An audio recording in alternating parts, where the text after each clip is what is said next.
Hello everybody, welcome back to ManBunBooks. I got the hair down today and the tank top on because today we're talking about Kings of the Wyld by Nicholaseames, book 1 of the Band series. This is a reread for me. I read this book back in 2022, I believe it was, and I thought it was high time for a reread. I do love my rereads. I do them quite a bit. And I really enjoyed this book. I enjoyed it equally as much on the second read. It's just so fun. So here's the pitch.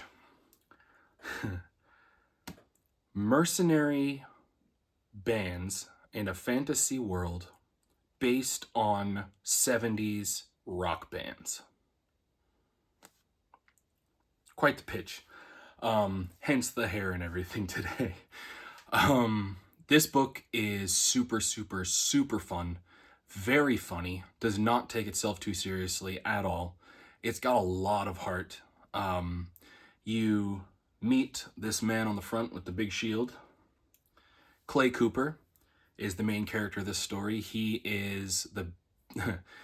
It's funny because each of the band members kind of have a role in the band that's like an actual musical band, but on the mercenary side. So Clay Cooper he has a big shield named Blackheart, who he's kind of like the steady, like bass kind of guy who kind of keeps the whole band together. He's the quiet one.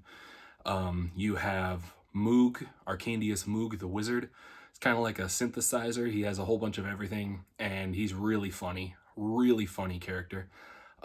You have Matrick, skull drummer, who fights with 2 daggers like drumsticks. You have Ganelon, the axe man. Get it? Axe, guitar. It's pretty funny. And then you have the front man, Golden Gabriel, with a sword. And he's kind of the leader, like he would be like the lead singer kind of guy of the band. Basically, these guys are old. They're in a band called Saga. And they used to do tours of the Wyld, which is this giant magical forest infested with monsters.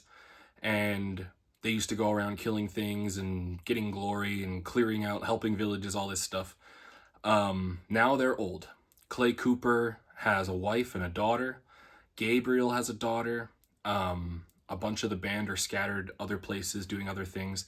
Their band, Saga, is no more until Gabriel shows up at Clay's door for help because his daughter, Rose, is missing and in danger, and he needs his help to go get her back. And they think maybe it's time to get the band back together. That's basically the premise of this book. A lot of heart, a lot of laughs, a lot of fun too. It's kind of like a D&D quest. Like, it's like you're playing D&D and you go on a thing with your friends and you're just like goofing off and giving each other crap and having a great time. And you kind of get into this big story thing along the way. This is a very fantasy book in that almost every creature you can imagine got thrown into here. I've heard interviews with Nicholaseames before where he said he kind of did that intentionally, where he kind of threw in everything you can possibly think of just for the fun of it. And it's a lot of fun. That's kind of the spoiler-free pitch for why you should read this book. I do want to talk a little bit of some spoilers. Not a beat by beat of the book, not everything that happens. There's just a couple things that happen that I want to talk about, and it's going to spoil the book for you if I talk about them. So if you haven't read it, go read it and come back for spoiler chat. If you don't care about the spoilers, keep on going. So I really love the dynamics in here with the band. There's some really sad stuff in here with Moog, the wizard, who had a husband who passed away from this disease called the rot that you get from being in the Wyld. And the rot kind of just like decomposes your body, and parts just keep falling off until you die. And Moog has been obsessed with trying to find a cure for the rot, because his husband passed away from it. And that's kind of his driving force behind everything he does nowadays.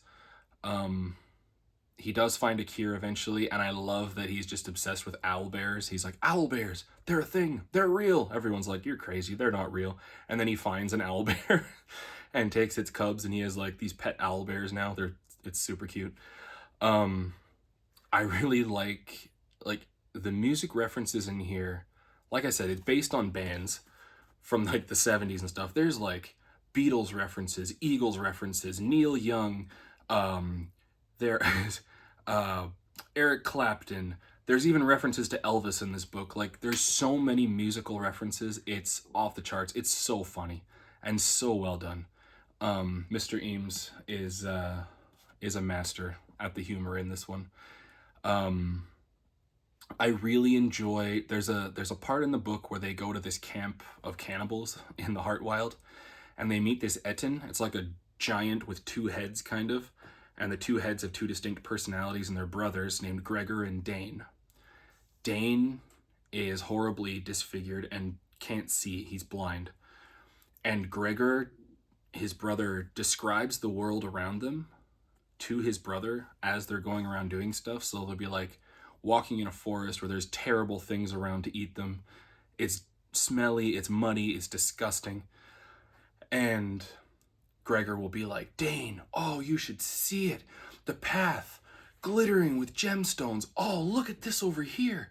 It's this castle coming up out of the forest. Oh, the ramparts are soaring high. It's so beautiful. And it's just this rundown rabble of rocks, like describing the things to his brother, and his brother's just dreaming there with his blind eyes. Oh, I wish I could see it. Like the whole idea of making, I love the question he plays with, of making the world a better place. He is giving his brother the gift of not having to experience the world he's experiencing by describing it in a way that his brother can picture beautiful, amazing things. It really tugs at my heartstrings, and it was really sad when they died defending the band, falling off the ice road. Larkspur was really great in here. She's like a diva. She's got wings, and she has like susceptible powers over people. She can kind of like make them do what she wants. She starts off as a villain and then kind of ends up helping them at the end. Her arc was really cool. And I just really love Clay's, the main character, his relationship with his wife. It really, really got me a couple of times. I love my wife very much, so his stuff of like leaving with Gabriel to go save his daughter from this giant horde of monsters that's got her trapped in this city. His wife doesn't want him to go, obviously. And Clay's daughter kind of says, well, if it was me, you would go, right, Daddy? And it just breaks him. He's like, yeah, I would. And she's like, well, then you should go and help her, because you would do the same thing for me. And his wife understands that, but she doesn't want him to go, but she's so supportive of him. And when he comes back, the epilogue at the end of the book, she's just waiting for him. And he's in his village, and somebody calls to him, and he's like, no, I'm not home yet. Gets to his house, and he's like, I'm not home yet. His wife comes out to meet him. They have a big hug, and it's like, she says, you're home now. And he says, yeah, I am. And that's how the book ends. It's just really sweet. Anyway, if you haven't read Kingsofthewyld, go check it out. It's a lot of fun, a lot of heart, and it's a really good time. So, read this book, and as always, be kind to each other.